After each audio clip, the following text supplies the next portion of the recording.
No? Audible? Yes, sir. Yes. All right. 6:30, and we can get started. All right. At 6:30, let's get started.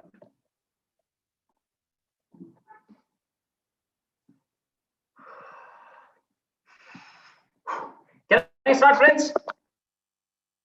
Yes, sir. Am I audible? 100%? Yes, no? Yes, sir. Yes, sir. All right, brilliant. Just give me a second, and we'll get started.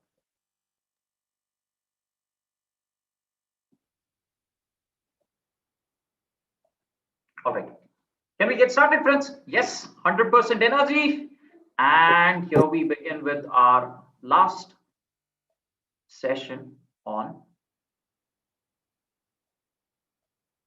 revising a couple of topics. All right. So I think this is the quote which I came across. I think it was there yesterday as well.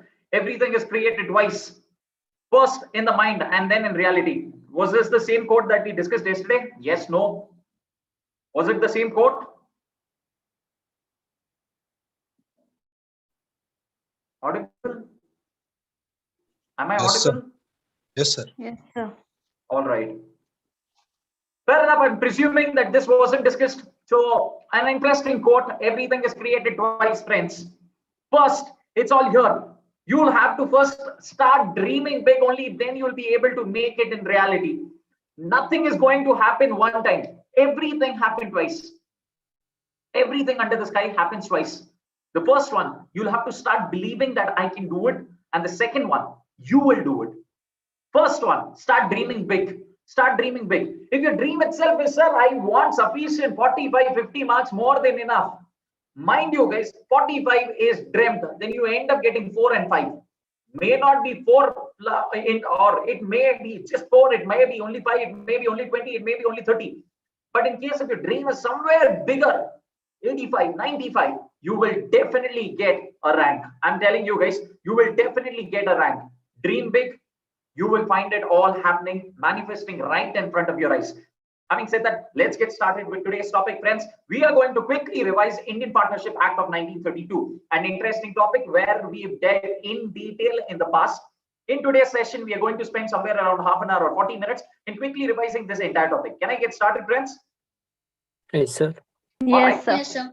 This topic is a part of a syllabus comprising of 60 marks. If you see, out of 60 marks, 20 to 25% is going to be from here. So bare minimum 12 to 15 marks from this topic. Is it high fun? The answer is no. Why? Sir, because this is one chapter which I have come across right from my second PUC days, sir. Right from my second PU, I had in accounting, I had in business law, and now also I have it as a part of my accounting. Yes. Having said that, it is a forming part of your law as well. Interesting, simple, easy to remember chapter. So let's quickly delve into it. So the first one is section 4, which deals with what exactly is partnership, who is a partner, what is a firm, what is a firm name. So partnership is a relationship.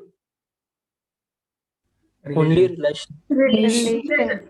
You don't try to add extra words. It is not a relationship which you have with someone else. No. It is just a relation between persons who have agreed to share profits of a business carried on by all or any of them acting for all. The last part of the sentence is extremely crucial and critical. Why, sir? Sir, because this tells that it is creating an agency. This is creating a mutual agency, one for all and all for one. And this is the concept of your partnership. Partnership is a relation between persons who have agreed to share profits. Why are we even doing this business? So that we can generate profits.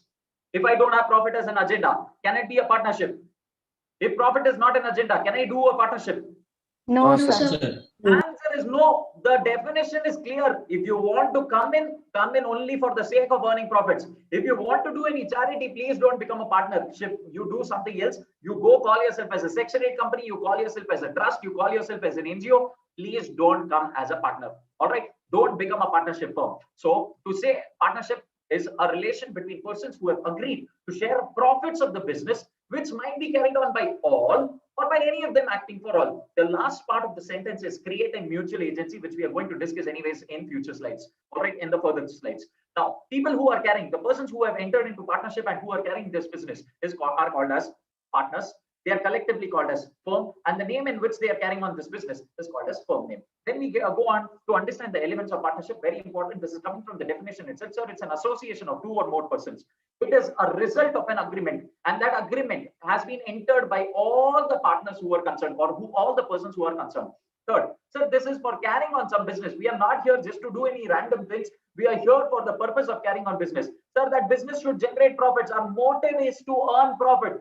Motive is to earn profits. Later on, we make losses. That's a separate issue. But our main intention, our objective is to earn profits. And most important part, sir, this is all driven by mutual agency. The business might be carried only by me, or it could be you and me together. So in that case, the business must be carried on by all, or it can be by any of them acting for all. We went on to understand, sir, can charitable organizations or institutions become partnership firms? The answer is no. Why? Because the intention is not to earn profit. Then we went on to understand, sir, can two companies become a partnership firm?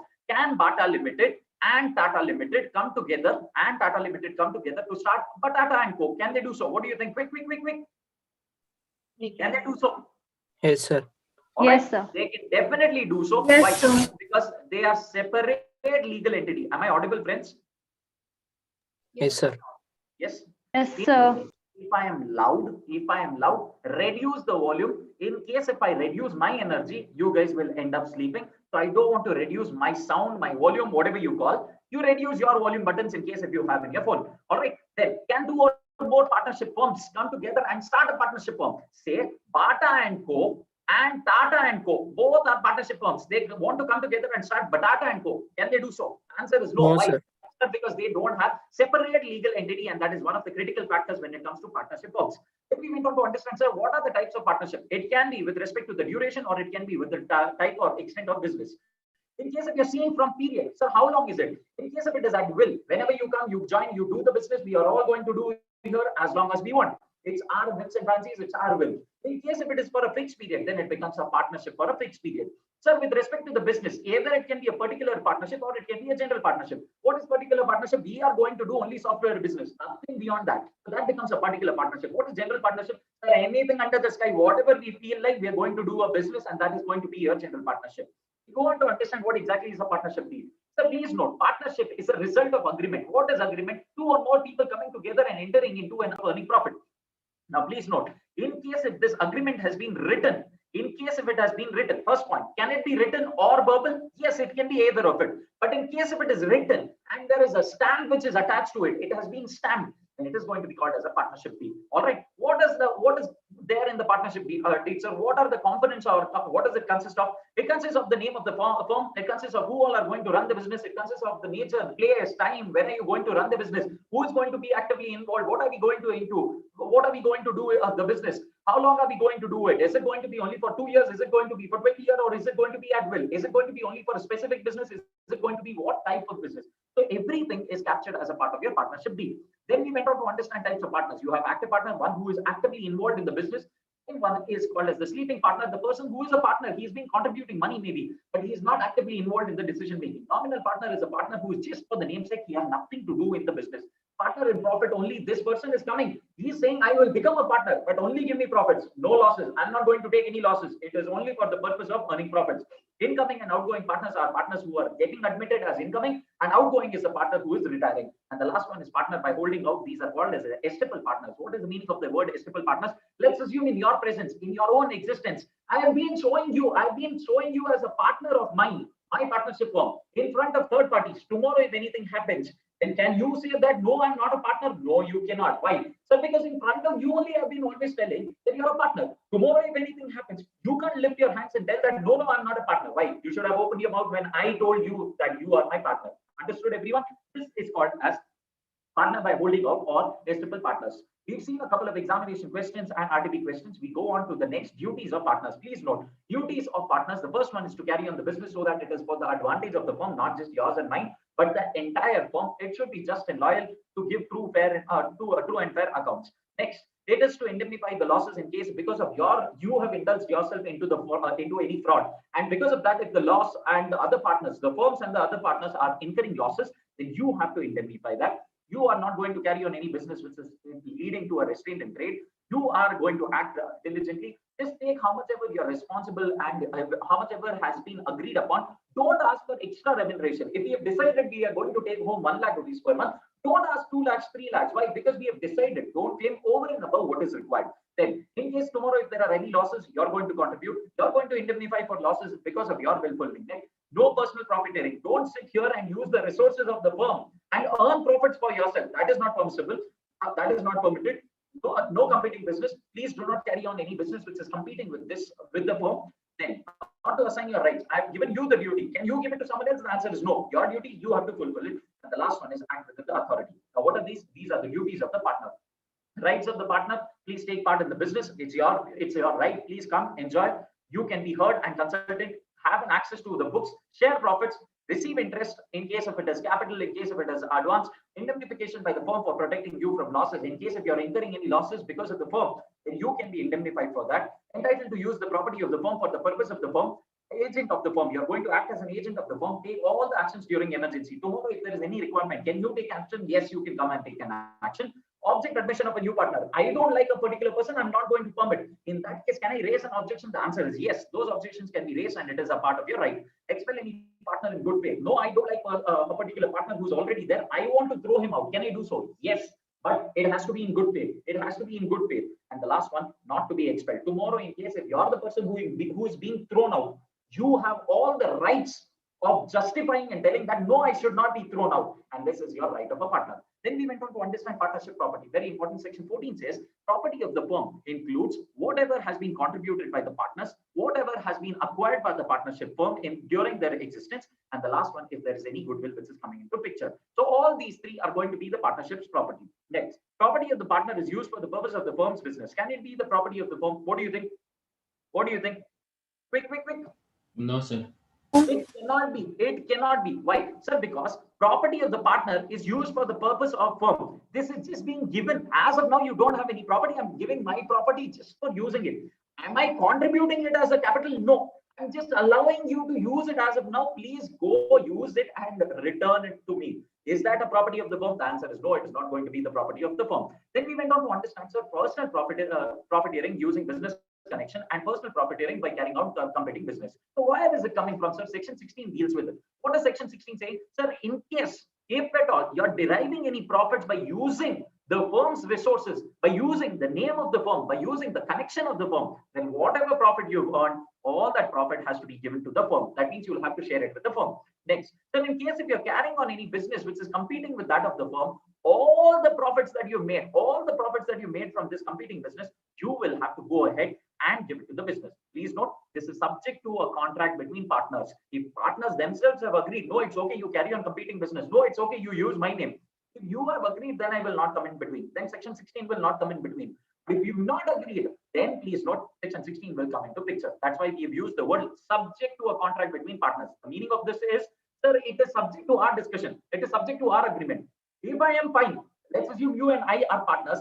If I am fine that you can carry on competing business, no problem. Section 16 will not come into picture. But if I am not fine, then section 16 will come into picture and then you will be sharing your profits with the firm. Then we went on to understand section 17, which deals with the rights and duties of the partners after a change in the firm. So what will happen? There are possibilities that a new partner will come in, another partner, existing partner might go out. It could be because of retirement or because of death. So there's a possibility that the partnership which is being carried on, let's assume you've decided to carry on the business of software, but all of a sudden now I want to get into real estate because it's doing well. In that case, it's going to be a change in the firm. And the last one, where the partnership is for a specific period. We have decided we are going to do business only for 20 years, but tomorrow we want to continue. It's been 20 years have got over, but I want to continue. You and I want to continue for next 20 years, another 30 years. Can we do so? Yes, it is permissible. All this will amount to a change in firm. So now the question is, sir, the firm itself is changing. Now in this case, how about the rights of the partners? That will remain as it was earlier. Unless you yourself change it. Why? Because partnership is a contract. Contract is between two people. That can be changed, that can be entered into, however flexible it is. Understood? Then we went on to understand section 18, which deals with partner to be an agent of the firm. Very important. Please note, partner is an agent of the firm. So how do I know this? This is coming from the definition itself. Section 4. Am I clear? Yes or no? Yes, sir. Yes, sir. Yes. Or am I past? No, sir. No, sir. Understanding? Section 18. Yes, sir. Before I get on to section 18, the definition of the partnership itself is so clear that it is a relation between persons who have agreed to carry on a business for the purpose of enjoying profits, for the purpose of earning profits, and wherein the business might be carried on by all or by any of them acting for all. So what is the meaning of someone acting on my behalf? It is nothing but an agency. So partner is going to be an agent of the firm under section 18. Then we went on to understand there is a concept of implied authority, which is coming from section 19, which says the authority of the partner, once he is an agent, there is an authority which is being given to him. What is that authority? He can bind the firm. Tomorrow, if he does anything, he is doing it as an agent of the firm. And since he's doing it for the firm, entire partnership firm will be responsible for whatever he does. And this is extremely important, which is coming from section 19. Then we go on to understand. So that means, can he do anything and everything under the sky? Tomorrow he'll do some foolish act and come. Can he bind me? Section 22 says, sir, please note, he has to do something which is for the usual business of the firm. It should be for the normal conduct of the business of the firm. It should be in the name of the firm. Only if these three conditions are satisfied, which has been laid down under section 22, then he can go ahead and say that I have an implied authority. And the moment you have an implied authority, you can bind everyone. If you don't have an implied authority, you can't bind everyone else. Are you guys understanding? And where is it coming from, sir? Where is this implied authority given? What all acts can be considered as giving the right to implied authority? Section 22. Section 22 says, so please ensure usual business. You are not doing some new business. Every day we've been doing into textile. We've been always into textile. You carry on the business in the form of textile, no issues. Normal conduct of the business, something which we normally do. All of a sudden you come and sell off the buildings of the firm itself. Is it normal? No, sir, it is abnormal activity which has happened. So will that be binding the entire firm? No, unless you've taken the permission of all the partners. And the last one, sir, whatever activities you're doing, it is in the name of the firm, only then you can go ahead and bind the firm. Sir, extension and restriction of implied authority under section 20. So can I go ahead and extend or restrict this implied authority? Definitely you can. I can specifically mention that your power, your rights are restricted, or I can give you the right which are wide enough. I can widen your rights. Can I do so? Yes, you can do so. This is coming from section 20. Section 20 clearly says that this can be widened or implied. Now the problem is, sir, if the third parties are not aware of this, then is the firm liable to the third party? Yes. If the third party does not know that there is a restriction on you, then is the firm liable for anything which happens? The answer is yes. Sir, but if the third party is aware that there is a restriction on you and still it enters into a transaction with you, then the firm is not responsible. It is going to be you and the third party who has to handle the situation. I am not going to come into the picture. Where is this coming? It's coming from section 20. Then we go on to understand section 24. Very simple. What is section 24 saying? Sir, in case if I'm giving a notice to the person, a partner who is being habitually acting in the business, who is being habitually involved in the business, who is being actively involved in the business, it is as good as a notice which is being given to the entire firm. I repeat, what is this notice to the acting partner? In case if the notice is given to any of the partners who habitually acts in the business of the firm, who is involved in the business, who is always there for entering into transactions, for taking decisions, in that case, it is as good as the notice which is being given to the entire firm. Tomorrow, you don't come and tell that you didn't tell us, you told only one partner, so I am not going to be liable. Can you make this statement? The answer is no. The moment the notice has been sent to a person who is actively involved in the business, it is as good as a notice which is being sent to the entire firm. Classic example, if you remember, there are three partners, A, B, C, and income tax department has sent a notice to one of the partners, say A. A is actively involved in the business. Can I say that the notice has been sent to ABC and Co? The answer is yes. Why? Sir, because you have sent a notice to one person who is habitually involved in the business decisions. Understood? Where is this coming? It's coming from section 24. Next question. Can minor become a partner? What do you think? Can minor become a partner? Quick. No, a minor No. cannot become a partner, but it can be admitted to a partnership benefit. Brilliant answer. This is something that I'm expecting after detailed analysis of this section. Please note, section 30 comes into picture. Section 30 says that, sir, there's no question of minor becoming a partner. Why? Sir, because my BAP Indian Contract Act will not permit. So what should I do? Please change your language. He cannot become a partner, but he can be admitted to the benefits of the partnership firm.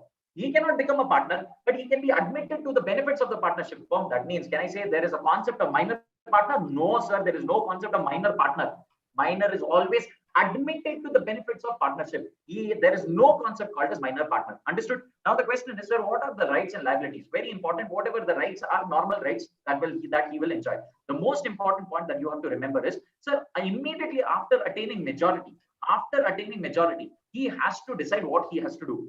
All right. So within 6 months from attaining majority or his obtaining knowledge that he has been admitted to the benefits of the partnership firm, whichever is later, the minor has to decide whether he wants to remain as a partner or leave. So what am I trying to say here? Sir, he is having 6 months from the date of attaining majority. He has 6 months, or when he gets to know that he is being admitted as a partner, whichever is later, he has to decide, do you want to continue as a partner anymore? If the answer is yes, please go ahead. If the answer is no, please ensure that you have given a notice to entire public. You have to give a notice to your entire public telling that, sir, I am no more associated. I was admitted as a partner, but I'm no more enjoying any benefits here. I am not admitted to any of the benefits of the partnership firm. I am moving out. Now, this is extremely critical from exam point of view as well. Then we've seen a couple of examination questions. We go on to understand what are the legal consequences of a partner coming in and going out. Very important thing that you have to remember under section 31, it is clearly mentioned that in case if you want a person to enter or in case if you want a person to move out, consent of all the partners is required. All the partners must agree. Only then you can admit someone. I repeat, section 31 says that in case if you want someone to enter as a partner, an incoming partner is allowed only if the consent of all the existing partners have been provided.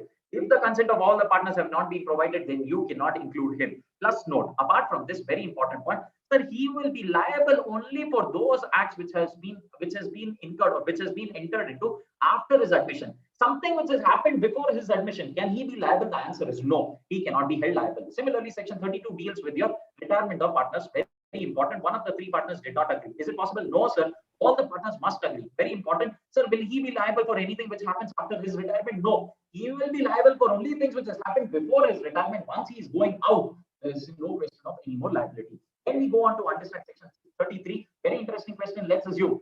Let me take a couple of names. Just randomly taking. All right. Manoj and Tejasvi Raj. All right. Both of you there in the session? Quick. Manoj and Tejasvi Raj. Yes, sir.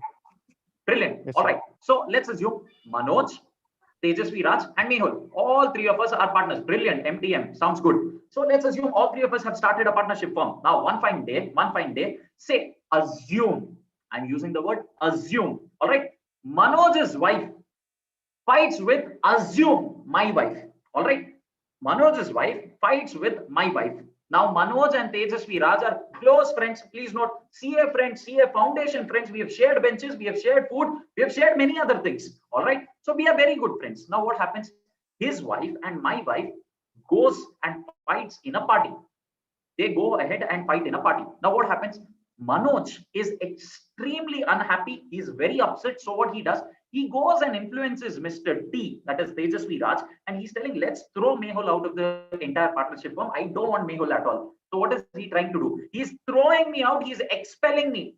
Section 33 says, wait, can you do so? The first point is expulsion must be in the interest of partnership. Are you doing it in the interest of partnership firm?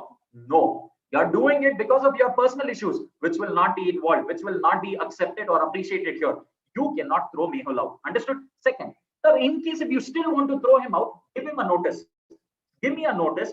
Give me an opportunity of being heard. All 3 of these must be satisfied. Only then you can expel a partner. Now, where is this coming from? It's coming from section 33. Here, everyone, yes or no?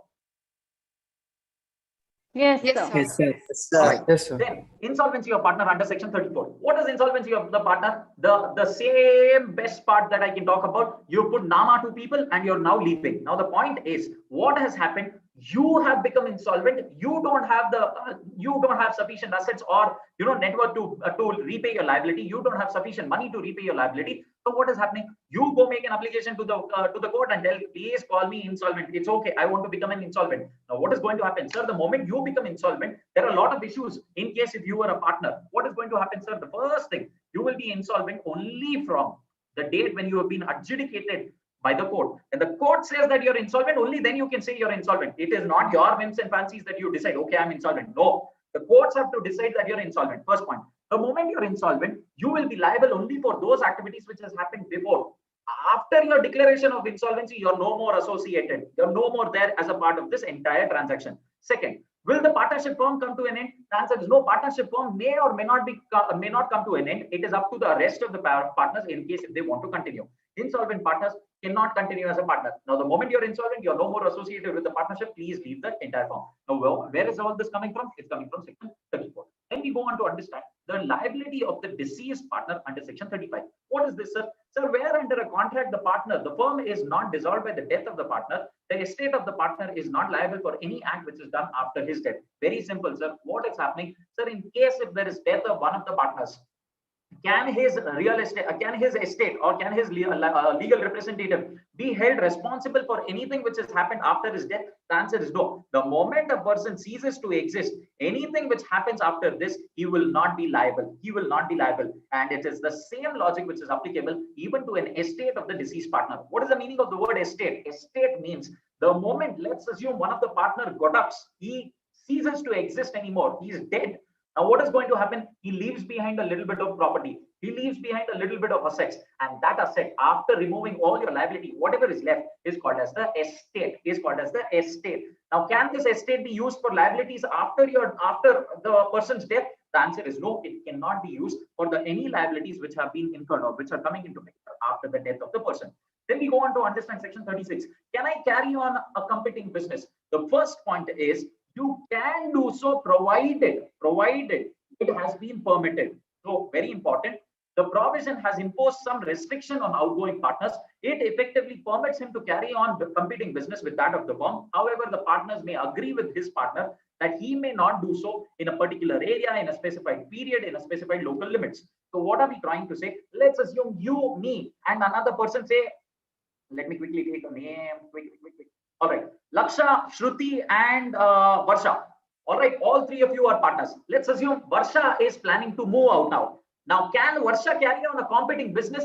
The answer is, sir, maybe or may not be. It is dependent on an agreement. It is dependent on an approval which is given by the existing partners. So if Shruti and the other person says that, no, you cannot go ahead and carry on any such business, please note, you cannot carry on such competing business. They may give their own terms and conditions. You cannot do it for 6 years. You cannot do it in Rajasthan area. You cannot do it in Bangalore area. You cannot do it in Karnataka. You cannot do your activities in India.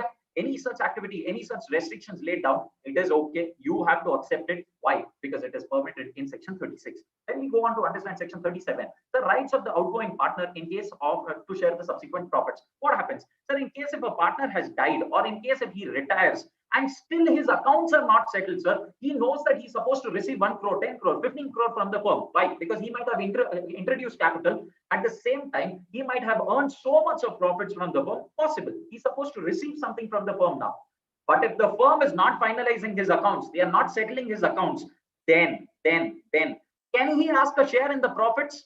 Can he ask a share in the profits? The law says, wait, I will answer this question. The outgoing partner or his estate is entitled at the option of himself. Very important, at the option of himself, either to take a profit, you can take a share in the profit, or take an interest of 6% per annum on the amount in property of the firm. Whichever you want, you take. Please note, it is not whichever is higher, whichever is lower. No, the language used is at your option, you decide whether you want profits or you want interest, and whatever you want, you'll be getting it. And where is it coming? It's coming from section 37. Then we go on to understand, sir, should I register the firm immediately at the time of formation? The answer is no, sir. There is no compulsion that a firm has to be registered. Sir, can I register it later? The answer is yes, you can register it later on as well. Sir, can I use words like crown, king, empire, empress, etc.? The answer is no, you cannot use any such word which is creating a patronage of the government. Please note the language, patronage of the government. This is to try to tell that government is also supporting me to use such words. No, you cannot use these words unless and until the state government gives you the approval, and that approval or that order has to be in writing. If state government itself is giving you the permission, enjoy. If state government is not giving the permission, you cannot use these kind of words called crown, emperor, empress, king, empire, king, queen, etc. Understood? Then you go on to understand, sir, what will happen if it is unregistered? Okay, sir, I'll not register. Anyways, you're telling that there is no requirement, there is no mandatory requirement, I'll not register. Now, what is going to happen? Law says, wait, I know you don't want to register. What is the liability of not getting registered? You cannot sue a firm or any other partner. You cannot file a case against any other partner or the firm itself. Let's assume you and I have had a fight. All right. Now, we both are into a partnership firm, and I am planning to move out. At the same time, our firm is not registered. I am asking the partnership firm to give me money. Whatever money I have given to the firm, kindly give me. Now, can I file a case? Because if you don't give me the money, can I file the case? The answer is no. Please shut up and move out. Why? Because you are an unregistered firm. I hope I'm clear, everyone. Yes. Yes, sir. Yes, sir. You cannot Yes. file a case against third party. Very important. Let's assume you have sold goods to, say, Kirti. Now you're a partnership firm. You've sold goods to Kirti. Kirti says, sir, I'm not going to pay you. COVID season, nothing doing. I'm not going to pay you a penny. Now the problem is, can I go and file? Can the partnership firm go ahead and file a case against Kirti? The answer is no. Please keep yourself outside. You cannot file a case against Kirti now in this case. Why? Because because the other person is a third party. Having said that, can Kirti file a case against me tomorrow because of any XYZ reason? Let's assume I don't make the payment to her. Can Kirti file a case against me? Yes, sir. Yes, sir. 110% she can. Think from Kirti's perspective, you'll give right answers. Think from Kirti's perspective, you'll give right answers. The point is, sir, the firm cannot file a case against Kirti. Agree. But Kirti, being a third party, she can definitely go ahead and file a case against me. The last important point is, sir, you cannot claim a set off. Let's assume you have to pay 10,000 rupees. Let's assume you have to pay 10,000 rupees to Kirti. Kirti has to pay say 6,000 rupees to you. So net, how much am I supposed to pay? 4,000. Can I say that, okay, let's settle it off. Net, I'm going to pay you 4,000. Can I do so? The answer is no, you cannot do so. The maximum that you can do is only to the extent of 100 rupees, nothing beyond that. Understood, everyone? Now, can a third party sue the firm which is not registered? 110% it can go ahead and sue the firm, even if the firm is not registered. All right. Then we go on to understand difference between dissolution of firm and dissolution of partnership. What is this all about? Dissolution of the firm means just that entire firm, this entire business is coming to an end. What is dissolution of partnership? This relation between two people is coming to an end. Let me give you an example. Let's assume there are three partners. All right. All three of them have decided that let's close the business and let's go home. All right. COVID season, enough. Whatever business we've done. Now let's close everything. This will be called as dissolution of the partnership firm. Now let's assume dissolution of partnership out of three people. One person wants to go out. So his relation with the other two, or the firm as such, his relation is coming to end, and this is dissolution of partnership. This is not, the entire firm will not come to a closure. Only his relation, only one person's relation will come to an end. Understood, everyone? Yes. Yes, sir. Okay. Now, sir, please note, basis of difference, continuation of business. In case of dissolution of partnership, it involves discontinuation of the entire business. Why? Sir, firm itself is coming to an end.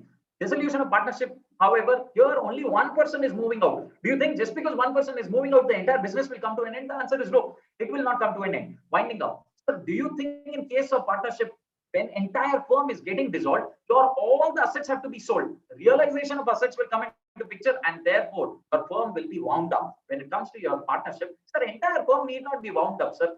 Just that when this person is moving out, you do a revaluation instead of realization. In case of dissolution of firm, we do realization. In case of dissolution of partnership, we do a revaluation, and accordingly you decide. Order of court may be required in case of dissolution of firm. There is no requirement of order of court in case of partnership. Scope, sir, scope here is vast enough. Your dissolution of firm is so wide enough that it can dissolve the entire partnership as well. But when it comes to dissolution of partnership, does that include the entire breakage or entire closure of the firm? The answer is no. It is not wide enough. Final closure of books of account will happen only in case of dissolution of firm. It will not happen in case of dissolution of partnership. All right. Now coming on to the modes of dissolution, please note dissolution of the firm can be either without the order of the court, or it can be with the order of the court. Without the order of the court means when will it happen? So when you and I mutually agree that we don't want to carry on this business, why do you want the order of the court? There's no requirement. Mutual agreement. Compulsory dissolution, when all of us become insolvent, or when all or except for one has died. In that case, your dissolution will definitely happen on happening of any of the contingency. Say, let's assume we have decided to carry on the business of let's assume we have decided to carry on the business of crocin syrup. All right, we've decided to carry on the business of crocin syrup. For those of you who aren't aware, at one point of time, probably 5 or 4 years back, government had banned every cough syrup. Do you remember? By mistake, have you come across this news? Couple of years back, government had banned cough syrup. Now let's assume you and I are into cough syrup business itself. Now this contingency will by default bring our business to a closure. Are you guys understanding? And the last one is by notice. By giving a notice mutually to all the other partners, we close the entire business. Order of court. Court will make an order, will pass an order only when an application is filed by a partner to the court. So one of us has to go make an application to the court, and only then court will pass an order. So when will that happen? In case of insanity, in case of permanent incapacity, in case of misconduct, in case of persistent breach, in case of transfer of interest, in case of perpetual losses, or any other reason which the court thinks it is ground and justifiable. All right. Now we go on to the consequences of dissolution. So what will happen in case if we have dissolved? Section 45 says the liabilities of the partners done after dissolution. After the dissolution, if you've done anything, are you going to be liable? Are all the other partners going to be liable? The answer is no. But before the dissolution, if you've done anything, are the partners going to be liable? 110% yes. Before the dissolution, if you guys have done anything, you are liable. After the dissolution, have you done anything? You are not liable. Why? Sir, because the firm itself does not exist. How can I hold you guys responsible? Are you guys understanding? Everyone? Yes. The last point is right of the partners to have the business wound up after dissolution. Let's assume the moment we decide that the business has to be dissolved. Now, what are we going to do? Whatever assets are there, please sell those assets. Whatever money you realize, repay your liabilities, and whatever is left, let's take home. Let's take home. And this is the right of the partners to have the business wound up and get the money. All right, then how do I settle losses, sir? Very interesting question. The first point, you are going to ensure that whatever losses are there, the loss including deficiencies of the capital, first you are going to make good out of the profits, then out of your capital, and after that, if there is any more losses left, then we are going to ensure that as partners, we are going to bring in money. Now, I am a partner. I have some personal liability in addition to the liability of the firm. My personal assets will first be used for what? Please note, if it's your personal asset, then it will first be used against your personal liability. And after that, if there is anything left, that money can be used against the liability of the firm. Please note, it is your personal asset. However, if it is the asset of the firm, that will first be used against the liability of the firm. And after that, if there is anything left over, you partners can take home and set off your personal liability. Understood, everyone? Something that we have discussed in length and breadth. Yes? Yes, sir. Yes, sir. This Yes, is sir. coming from section 49. Then I think we have come to end of partnership. Fair idea, sir. Fair idea, guys. Everyone. I hope you guys, we have discussed, if I'm not wrong, we have discussed partnership entire act. Rather, this entire chapter, we had spent close to 8 to 9 hours. We finished the entire chapter revision in just 35 minutes. I know for a fact that everything you might not be able to recall. Being honest, I am myself a student even now. Yes, so I can understand as a student, everything you might not have been able to recapitulate, but I hope you would have got confidence at least that yes, I know something. Yes, I know something. Somewhere I've come across these topics. The moment I read this study material once, it should be more than enough. I'll get the rest of the portion as well sorted. Understood, everyone? Yes. Yes, sir. Yes, Before sir. I start off with Yes, the next sir. topic, before I start off with the next topic, let's quickly watch one video and then we start off. Can I start, friends? Now you might be thinking, sir, in a span of 1 hour, what all do you want to cover? Don't worry, it's my ethic. Let's watch a video. Can I start, friends? Yes, sir. Yes, sir. A story about a boy from Henryville, Indiana. In 1895, when he was 6 years old, this is the story about a boy from Henryville, Indiana. In 1895, when he was 6 years old, his father passed away. His mother had to start working in a tomato cannery, leaving him to cook and care for his siblings. Life hit him hard at a very young age, and because of the difficult situation he faced, he had to work as a farmhand at the age of 10. When he was in 6th grade, he dropped out of high school and left his home. He started working as a painter of horse carriages. When he was 16, he faked his age to enlist in the US Army.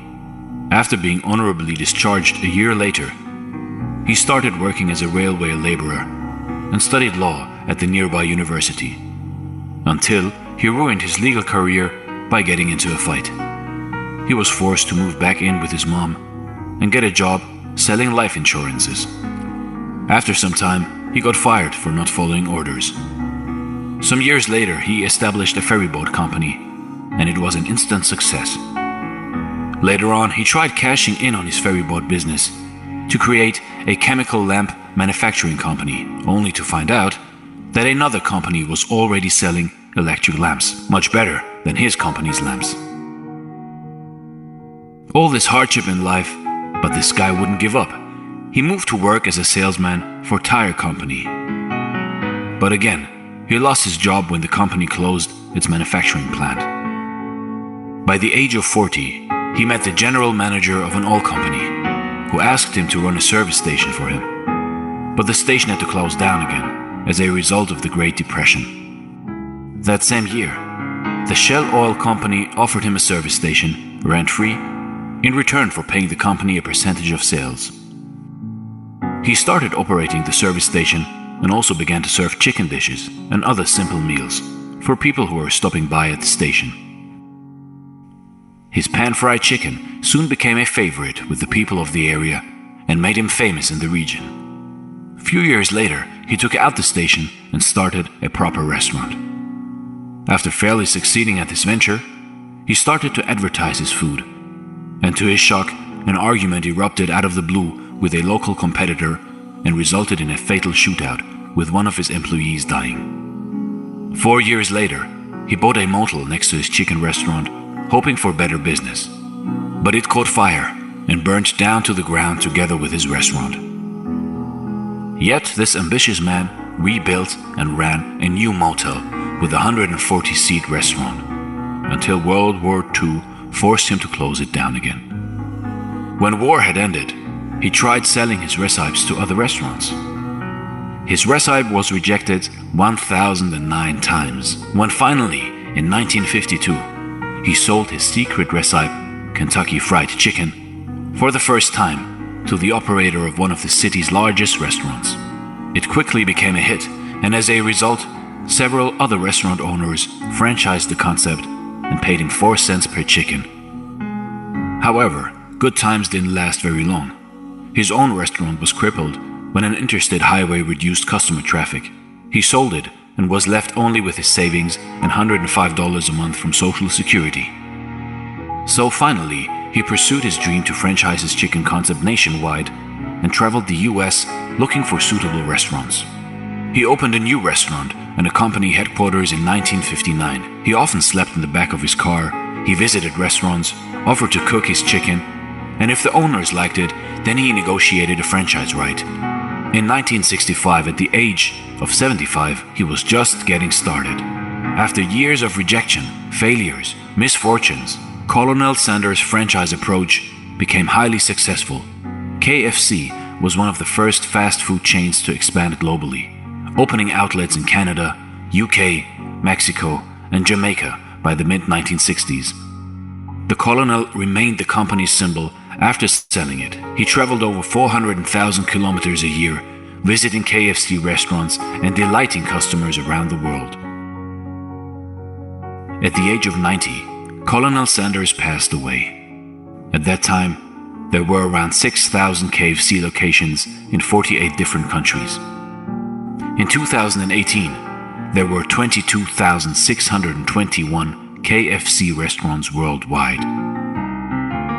If you are overwhelmed by rejection or discouraged by setbacks, remember the story of Colonel Sanders, a 6th grade dropout, fired from multiple jobs, ruined his legal career, set back by the Great Depression, fire, and World War II. And yet, he became the world's most famous cook after reaching retirement age. Colonel Sanders, the creator of one of the largest fast food chains in the world, was many things. But above all, he was a great success story.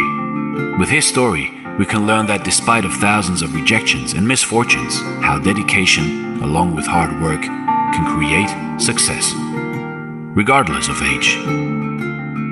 Thanks for watching, and stay blessed. All right, so let's continue. Am I audible? Audible? I hope Yes. we got a decent kick. At the age of 75, when we guys are actually planning our retirement at 40, 45, yes, most of us might have already decided our retirement age. Even before starting our career itself, we've decided our retirement age, 40, 45, the kamange, and after that, we'll just move out. That's most of our dreams. This man itself started his career at 75 and he passed away at 90. I hope you realize, this entire game of age is a number. Keep that aside. Failure is just a part and parcel. Keep that aside. You were not able to study yesterday. Keep that aside. Study today. Today cannot be taken away by anyone else. It's yours. Take rights over it. Let's get started with limited liability partnership. All right. So 5 to 10% in your syllabus, it is going to fetch you close to 3 to 5 marks if you ask me. Very simple topic, easy to score, and I will be highlighting a couple of important areas that you have to focus. What is LLP? The most important part of LLP is, sir, it's a hybrid. It's a hybrid consisting of all the advantages of partnership firm as well as of the companies. If you know partnership firm and companies which we have discussed in detail, if you are able to recollect those, easily you will be able to answer any question picked up from your LLP, having said the advantages at least. All right. So if you see, it's a new form of entity. It consists of limited number of partners with the liability being limited.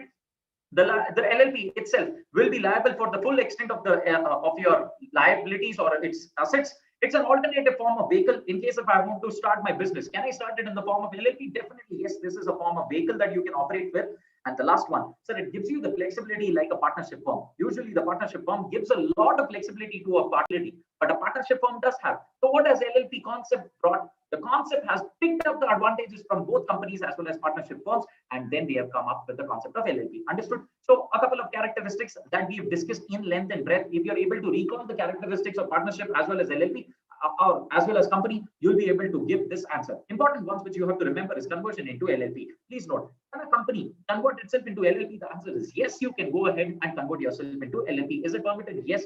Under the income tax as well, you have a couple of benefits. Coming on to the most important part, what are the advantages? This itself has been asked for 3 marks. For your information, lucky you guys, in case if this comes as a question, will you not be able to write this answer for 3 marks? Let's quickly see what are the advantages. So it's organized and operates on a basis of an agreement, just like a partnership. This is based on purely agreement. Unlike company where you need to have an MOA, AOA, getting it registered with the ROC. Nothing doing, sir. Very simple. It's an agreement. All right. The next one, it provides the flexibility without imposing any detailed legal and procedural requirements. It's absolutely simple. Compliances are lesser, easy to form. All partners enjoy limited liability, unlike partnership where the liability is unlimited. But when it comes to LLP, the concept of limited liability comes into picture. Flexible capital structure, because there's no mandatory requirement that you have to fill 10 lakh rupees or 20 lakh rupees, 10 crores, 20 crores. There's nothing called as minimum capital. So it is up to you, decide how much ever you want, and easy to dissolve, sir. Unlike company, if you want to dissolve, you have to go through the winding up procedure or the dissolution procedure, which is not easy. It takes years together. But when it comes to a partnership firm, I don't want to continue. Just dissolve, easy to dissolve. Understood? Yes. So what is the incorporation of LLP? In case if I want to incorporate, how do I go about? So please decide who's going to be the partner and who's going to be the designated partners. Please note, here we use an active word, very important word, which is called as the designated partner, which comes into picture. All right. And for those partners, you're going to obtain DPIN. What is DPIN? It's a designated partner identification number. In case of companies, we use for DIN. DIN is for the director's identification number, which we use for companies' directors. But when it comes to your LLP, we use the word DPIN, which is for your designated partner's identification number. Here, everyone. Yes. So you're going to obtain a DSC. What is DSC? DSC is a digital signature. All right. A digital signature certificate. It's something like a pen drive which you can use for signing documents. All right. Now gone are the days where people are signing with pens and pencils. Gone are the days. They are all signing it digitally. How? Because of the usage of DSC. All right. Please check for the availability. In case if you and I want to start an LLP, the first thing that we are going to do is recommend names. What type of names? Give 6 options. And based on that, you will be permitted and confirmed in case of your names exist. All right. And then you're going to draft your LLP agreement. And that's nothing but your LLP deed or LLP agreement. You are going to decide what is going to be the name, the details, all of those which you're going to capture as a part of your LLP agreement. File those, and the moment you file, if the registrar is happy with whatever documentations you've given, he is going to give you LLPIN, which is nothing but something similar to your SIN. If you remember SIN in case of company, yesterday we had discussed LLPIN in case of LLP. Understood, everyone? Yes. Then the effect of registration. What is going to happen in case if you're registered? Whatever benefits that you've seen in case of a partnership, in case of a company, same benefits are going to flow in case of an LLP as well if you get yourself registered. Very important part, partners and designated partners. Please focus on this topic while you're preparing for your examination. All right, focus on partners and designated partners. Please note eligibility. So whoever is subscribing to the LLP agreement, that person will be eligible, and that person can become a partner of the partnership of the LLP as such. All right. Now, relation of the partners, they will continue to be the partners as long as their names are mentioned in the LLP agreement. The moment if someone wants to move out, I don't want to continue anymore in the LLP. What am I going to do? I'm going to give a notice in writing not less than 30 days to all the partners with an intention of resigning. Sir, I don't want to continue anymore. I'm giving my resignation. You can do so. Any other ways in which the entire partnership can come to a closure? Yes. because of operation of law, because you cease to be a partner of the LLP, you're going to ensure that you're intimating the registrar as well. You're liable only for those things which have happened as long as you were a partner. The moment you are not a partner, you're not going to be liable to anything, and you're entitled to receive whatever is the money which you've given to the company along with the profits in case if there is anything which has come up. Understood? We go on to understand registration of changes in the partners. In case if there's any change in the partner, let's assume in the LLP, Mehul and Kushi were partners. Let's assume I want to include even Vaishnavi. Can I do so? The answer is yes, you can go ahead. But please note, if there is any change in the let's assume, and in case if Vaishnavi wants to change her name, Vaishnavi wants to change her address, can she do so? The answer is yes. All three of us are LLPs. All three of us are partners in the LLP. Now, anyone wants to change their name, anyone wants to change the address, can they do so? Yes. But within 15 days of such change, you're going to inform the LLP. And after that, you're going to file a document within 30 days with the registrar. Next, designated partner. This is the area for examination. This is the area for examination. All right. There are multiple questions which have been picked up in the past examination only on designated partner. So what is this concept of designated partner? Very important. So there are, just like an active partner that we've seen in case of partnership firms, there is a concept of designated partner in case of LLP. Now, what is the role of this person? So this person plays a very pivotal role, because any information which you want to give it to the LLP, you can inform the designated partner, and that is sufficient. It is as good as the information has been passed on to the entire firm. Understood? Yes. So how many designated partners should an LLP have? 2 designated partners, and at least those are individuals, and at least one of them shall be resident in India. Please note, 2 designated partners, and out of them, at least one person should be a resident in India. Do you remember we have come across the word resident somewhere else? OPC. Do you remember? Yes, sir. Yes, sir. If an LLP, all the partners are, let's assume, sir, can Tata Limited and Bata Limited start an LLP? The answer is yes, they can go ahead and start an LLP that is going to be called as a Batata LLP. The whole one that you have to remember, in this case, the companies, Tata and Bata, are going to send their individuals who are going to act as a representative, and they are going to play the role of designated partner. Understood, everyone? Sir, now resident in India, what should I consider, sir? OPC, you told not less than 182 days in the immediately preceding calendar year. Financial. Very important. Financial year. 100% focus. Not less than 182 days during the immediately preceding financial year. Here they've used the word not less than 182 days in the immediately preceding 1 year. Now, should you consider calendar year or a financial year is a big question mark. Understood, everyone? Yes. Yes. Yes, sir. Now, Yes, sir. 2020 RTP, there are questions on this. Then we go on the extent and liability of the LLP. Please note, the liability is only limited to the amount of the assets which are existing in the firm. All right. My liability is only to the extent of the firm, whatever is the liability in whatever the assets are in the firm. Anything beyond that, I will not be responsible. First point. Am I an agent of the LLP? The answer is yes. Just like in partnership firms, if you remember, it is carried on by all or carried on or any of them acting for all. Can I bring that concept of mutual agency in LLP? Yes, you have this concept of mutual agency in LLP. That's why we call them as partners. Yes. So every partner is an agent of the LLP. Section 27 says LLP is not bound by anything which is done by the partner in case if he is done without authority. I have never asked you to do a particular thing. Still, if you go ahead and do it, then will the LLP be bound by it? The answer is no. You will not be bound by it, because you don't have the authority to act in a particular act, or you're not supposed to do it without informing the other partners. All right. So this is coming from section 27. Then we go on to section 28, which deals with the extent of liability of the partner. Very important. You will not be personally liable. Is it different from partnership? Yes. Because partnership and personally liable, unlimited liability, there is no end to your liability. You might have to sell your personal property and bring in money. But when it comes to your LLP, the liability is limited.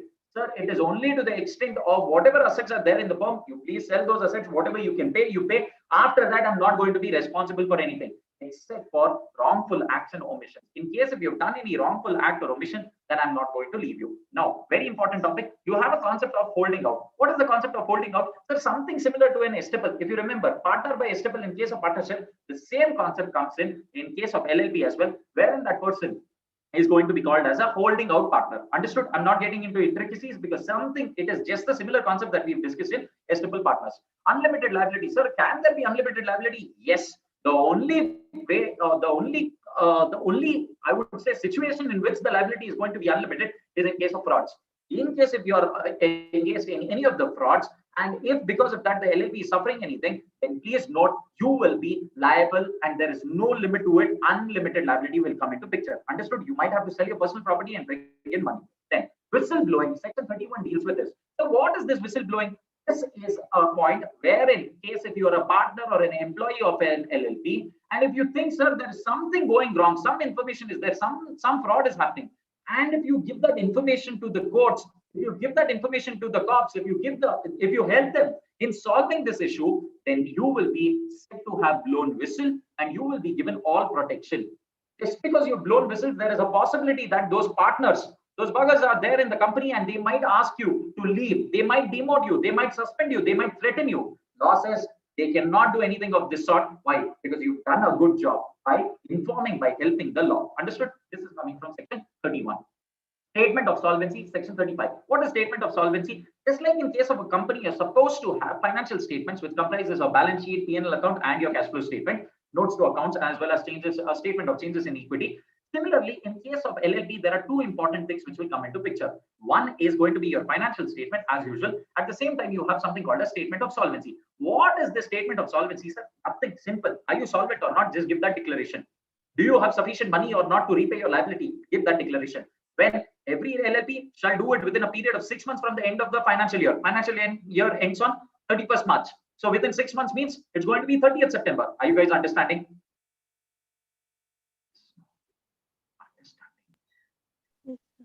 Understanding? Yes, sir. Within a period of 6 months from the end of the financial year, prepare a statement of accounts and solvency. You're going to mention for which financial year, what have you done, and are you solvent or not? And this has to be signed by the partners of LLP. Annual return under section 35. So along with your statement of solvency, you have to give your annual return. What is annual return? Don't worry. It is just a document which is consisting of how have you performed this entire year? How was your sales? What was your profit? How many partners have come in? How many partners have gone out? You just give the detail of this entire mechanism or entire thing which has happened in a year. That will be called as an annual return, which comprises of your entire financial statements as well. So every LLP shall find an annual return within a period of 60 days from the closure of its financial year, in such form and manner as may be prescribed. Now, please note, this is extremely important. You are going to find annual return within how many days? 60 days from when? From the closure of the financial year. Second, you are going to file a statement of solvency within how many days? Within 6 months from the end of the financial year. Are you guys understanding? Yes. Yes, sir. Of LLP. Sir, no, sir, I don't want to continue this anymore. Can I wind up? Answer is yes. You can go ahead. Either you can voluntarily wind up, or you can ask LLP or tribunal to step in and wind up your entire firm. When will the LLP? When will the tribunal come into picture? Tribunal will come into picture in case if the LLP decides that they don't want to do it voluntarily, rather they want tribunal to enter. They want the assistance from tribunal. You can go ahead and ask tribunal to pitch in. If for a period of 6 months, the number of partners are below 2, please note, the tribunal will come into picture and throw you guys out. They are going to wind up the entire LLP. All right. If you are not able to pay your debts, if you've been acting against the interest of the country, if you have been defaulting in filing your returns, basically your annual returns and statement of solvency for a period of consecutive 5 years, please note this itself can come as an MCQ. And consecutive financial year means continuous 5 financial years. If you have not filed your statement of solvency as well as your annual returns, then in that case, you will be closed. You will be wound up. 5 consecutive years. Out of 5 years, let's assume 1 year I filed. The 3rd year I filed. Assume. Can I be wound up? Can I be wound up? Out of 5 years, 1 year I filed. Can I be wound up? Answer is no. Why? 5 continuous years, if you have not filed, then you will be thrown out. All right. And in case of, in the opinion of the tribunal, it is better to close the entire LLP. If that is the situation, please go ahead and the tribunal is going to wind up the entire LLP. Please note, difference between LLP and partnership firm. It is based on the regulating act, body corporate, separate legal entity, creation, registration, perpetual succession, minor as a partner are a couple of important factors based on which you can differentiate an LLP or partnership. Then, sir, is there a difference between LLP and company? LLP and a company? Yes, there are differences. Which act is regulating? How many members and partners? Who is going to regulate this entire organization? What names, number of partners or members that you can have? What type of liability is there? With this, we come to end of LLP. We have exactly a minute left for 7:30. The session is supposed to be for an hour, and I understand that you guys have got a fair idea of the entire topic. Just give me a second. Can you guys see the screen? Yes, sir.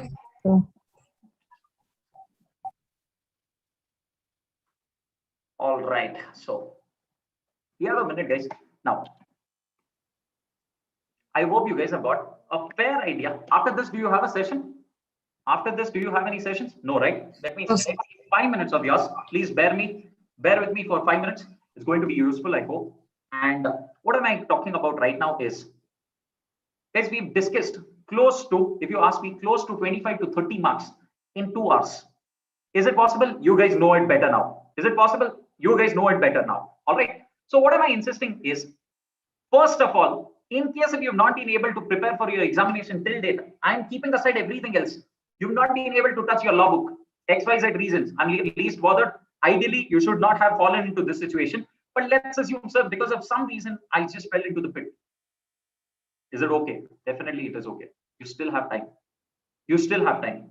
You have substantial time. If you ask me, you have almost a month. Is it going to be easier to do so? Yes, sir. You can put in a little bit of extra efforts now and you'll be able to finish the entire law. Please note a couple of chapters, like if you see partnership, it's going to be hardly of, there are definitely 3 units in your study material. I know the break itself gives you a heart attack. Seeing there are 3 units, it's as good as 3 chapters. No, if you see each unit is hardly of 14 pages, 15 pages, not more than that. I have read the study material. I've seen your entire study material, and our entire class discussion used to be based on your study material. Don't worry about that. All right. Having said that, spend some time. Please do a little bit of cost benefit. If something by reading 10 pages, if I can get 4 marks, by reading 60 pages, if I'm getting 5 marks, what is better? What is better? Layman, assume I'm a layman. I would say, please read those 10 pages 100% so that you can at least ensure yourself 4 marks. I am not asking you to ignore these 60 marks, but at the same time, I'm asking you to prioritize and give a little more importance to these 10 pages. Because, sir, I know for a fact that if I put in extra 1 hour on this chapter, I'm going to get those 4 marks. They are not going to ask anything beyond those 10 pages. If so, I would say you're the luckiest person under the sky. Why? Out of syllabus, you get extra marks. Extra in the sense, even if you just write the question number, just write some random story and come up, you'll get 4 marks. You'll get 4 marks. Are you guys understanding? Next point. 100 marks.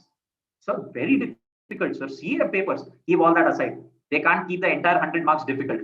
They can't keep the entire 100 marks of only tricky question. If that was the case, don't they want any CA foundation? First, please note, they need student for CA intermediate.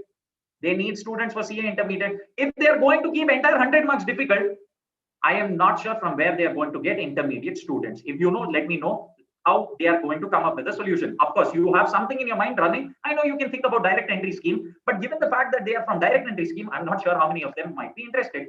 Let's keep it aside. What am I trying to say? Don't worry. 100 marks cannot be difficult. All right. You will definitely be in a position of the worst come preparation. You'll still be in a position to write for 40, 45 marks. And having said that, whatever law we have discussed, guys, I've just ensured as much as possible to make it practical, to show all the possible cartoons, wherever I think there is a requirement of having a Chota Beam or Tom and Jerry, wherever required, I've shown. We've seen a couple of examination papers. I want you guys to focus on a couple of important documents which are available on the portal. Can we quickly see those? Catherine, are you tense? Yes, sir. Catherine, there? Yes, sir. Are you tense, Catherine? Can I hear? No, I can't hear. Are you tense? Don't be tense. It is just an examination. You've been writing examination from past 15 years. All right. So don't worry about that. Let's quickly see. There's something on your portal which might be of extreme use. Can I quickly share my screen? Let me know if you guys can see the screen. Yes, yes, sir. Yes, sir.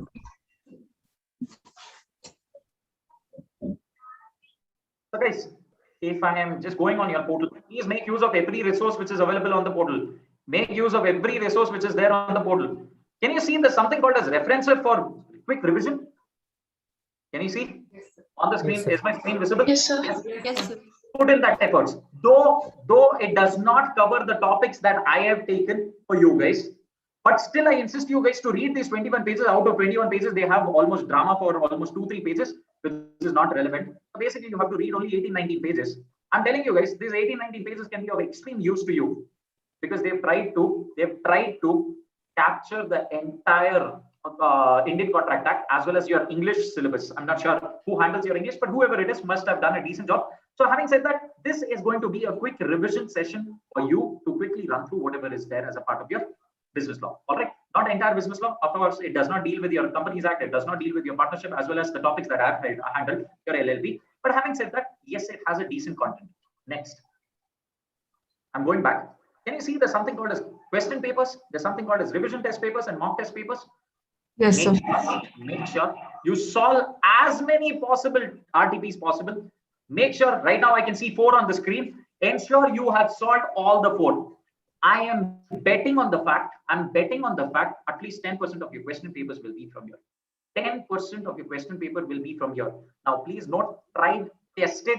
I've seen multiple batches and have seen multiple papers. I've done my trend analysis. Having said that, anyway, Shetty sir would have covered one examination session and he would have mentioned what to be done, what not to be done. All right. So RTPs are going to be of extreme importance. In our own sessions, we have taken RTPs, MTPs of examinations in the past years, and you've seen that same questions are replicated. They are so lazy, they've not even changed the name. Arun is remaining Arun in the same question. If you remember, we have solved. Yes.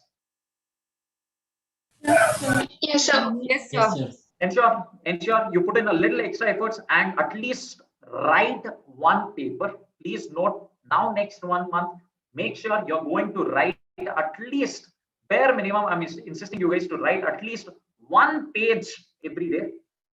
I'm telling you guys, in case if you are in a habit of not writing, you're going to miss out. The only reason will be, if at all you're missing out, is because you were not able to complete the paper. And why you were not able to complete the paper? Sir, speed illa. Speed nahi hai. Because you don't have a speed.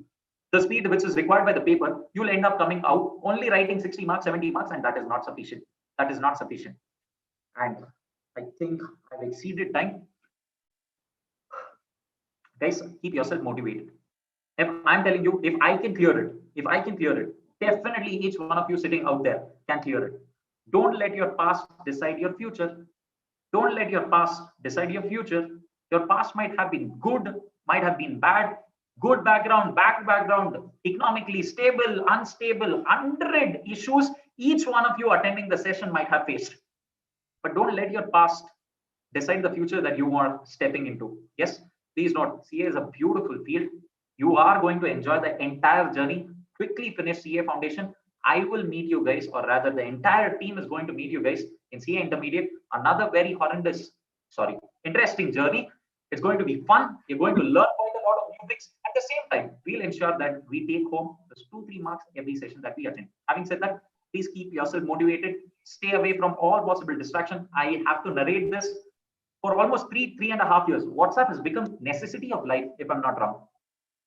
Food, shelter, clothing, WhatsApp. Yes, am I right? I still remember I am from the same era of the same generation which has seen WhatsApp, Facebook, Instagram, Snapchat, everything possible that you can talk about. Stay away from all this. Stay away from all this. This is going to this is going to actually bring a lot of issues in your preparation. You might find some friend of yours who has never pursued any dream in his life, who has just finished 2nd PUC and he is doing just the usual BCom. Good for him. Good for him. And now he's traveling London, UK, US, I don't know where, and he's posting his stories. My friends reading Companies Act. See those posts, and for a second they think, what am I doing in my life? Better stay away. It's okay. It's not going to make major difference. Finish your exams, come back. I'm not asking you guys to give up. I'm just asking you guys to stay away. It's okay. Finish it and come back and pick it up with the same excitement. All right. Having said that, guys, please note, patience, being calm, extremely important. During those 3 hours, like I've always mentioned, I'm mentioning it, I'm repeating myself. All of us are big time fans of MS Dhoni because he's Captain Cool. 3 hours is not a game of knowing everything. It is a game of writing everything. And writing everything happens only when this is calm. If this is jumping like a monkey trying to answer everything possible under just within a span of a minute, not possible. It's not going to happen. Keep yourself absolutely calm. It's possible only in case if you're in a habit of meditating, do whatever exercise, you do whatever pleases you. You dance, you sing, you play, do whatever pleases you. But ensure you take adequate breaks. Ensure you guys are keeping yourself calm. Ensure you're not in touch with too many friends who are writing the same examination, because always a friend lies. I am telling you guys, your friend will lie. Sir, no, sir. My friend is Harish Chandra. He will never lie. I am betting on the fact that your friend who is sitting in the same session is going to lie. He might have definitely studied one line extra, but he's going to tell that he studied one chapter less. Wow. I am telling you guys. So what you got to do is, I'm not asking you guys to deny everything. I'm not asking you guys not to stay in touch. Please stay in touch with one or two people. They might not be absolutely honest. That's okay. But stay in touch to just have that little bit of competition. It's going to bring results. I still remember while I was writing my CA final. So I had this very close friend of mine who is a chartered accountant now, successful chartered accountant now. So we used to compete. We used to compete on a regular basis every Friday, 9 o'clock. Either she is going to call me or I'm going to call her. And the whole agenda was to ensure we discuss what we've read and how do we go about for the next week. Not more than 10 minutes call, not more than 10 minutes call. Out of this 10 minutes, 6 minutes, we used to just discuss a couple of important sections. Say, I'm revising sections for the next week. Let's assume I'm going to read Companies Act next week. What I can do this week, every day, just spend 5 minutes, 10 minutes in just reading the section titles. I'm not asking you to read the entire act. Just read the section title. Section 2 clause 65. What does it deal with? Just know the title. Say section 2 clause 68. What does it deal with? Just know the title. Section 2 clause 71. What does it deal with? Just know the title. Don't know the content. It's okay. Spend 5 minutes every day. Just try recalling everything. It could be for accounting standards. It could be any other subject for that matter. You decide every week. Next week, I'm going to read Companies Act or read law. This week, I'm going to spend some time in just reading the section titles. And I'm going to discuss with my friend on Friday or decide whatever is convenient for you guys. And I'm just going to revise these section titles. Once I'm going to tell, once the other person is going to tell. Please note, active involvement gives better memory. Active involvement gives better memory. Whenever you're using 5 senses, you end up remembering things well. All right, guys, I am a student even now. I'm pursuing other courses as well. What am I trying to say? I understand how students think because I am stepping into the shoes of a student when I'm sitting on the other side of this screen. All right. At the same time, I know as a faculty, whatever is relevant, I have always posted you guys. Having said that, trust yourself. You will be able to clear. If there are any demotivating factors, throw them out right now because you are made for chartered accountancy. Now that you've taken up, you are made for it. As simple as that. Just trust yourself. You will be able to come out with flying colors. With this, I come to an end of my session. Hope you guys have enjoyed the entire revision session. Hope it was worth investing 2 hours that you've put in. Hope you've got a fair idea of the entire subject. I'm not neither making a statement that you know everything. Maybe you might not be able to recollect everything. That's okay. Relax. Read now. Things will make sense and then you can perform them. All right, guys. Thank you so much. And with this, I come to an end of my session. Let's get some this. All right. Thank you. Thank you, sir. Thank you. Thank you, sir. I think we have Thank you, exceeded sir. 13 minutes. Still, I'm here for 2 minutes in case if you want to ask or tell something quick, you guys can tell me. I have a question. Go ahead. So could you please tell the difference between normally partner by standing, holding on? I'm sorry. So what you can do is, in case if you have any queries, we'll make it simple. Let me not address queries everything now because multiple of you might have multiple queries. What you can do is just drop in an email. I will answer to your email. Don't worry. A day late, 2 days late, 3 days late, but I will revert before your exams. Don't worry. All right. So I'm giving my email ID here in the chat box. You guys can pick it up. In case if there are any technical queries that you have, you can please go ahead, drop your emails. I will revert to it. I might be late, friends, but I will revert. Can you see the screen? All right. So this is my email ID and you can drop in your emails. Any queries, I will be answering. Don't worry. Next, quick. Go ahead, Kushi. Sir, there are many case laws examples given in textbook while we're reading, and not all of them are actually explained. Should we remember those or just for reference sake they're given? I insist you guys to read those case laws. I'm not asking you to remember everything, but at least read those case laws. What is going to happen is that is going to, at least in case if they're asking a question revolving around that, it's okay if you're not able to quote the case law. An ideal situation is please quote the case law as well. But if you're not able to, that's okay. Remember the principle because principle would have definitely been discussed in the class. All right. principle behind that entire case law would have been discussed in the class. Maybe there might be multiple case laws, might not make sense in discussing all the same topics again. Rather just discuss one and go to the next one, which can be discussed in depth. That has always been the agenda. Next. Okay, sir. Thank you, sir. That's it. All right. So I close the session. Have a great day ahead, guys. Have a great year ahead and come out with flying colors. I'm waiting for you guys on the other side. Yes. Thank you so much and have a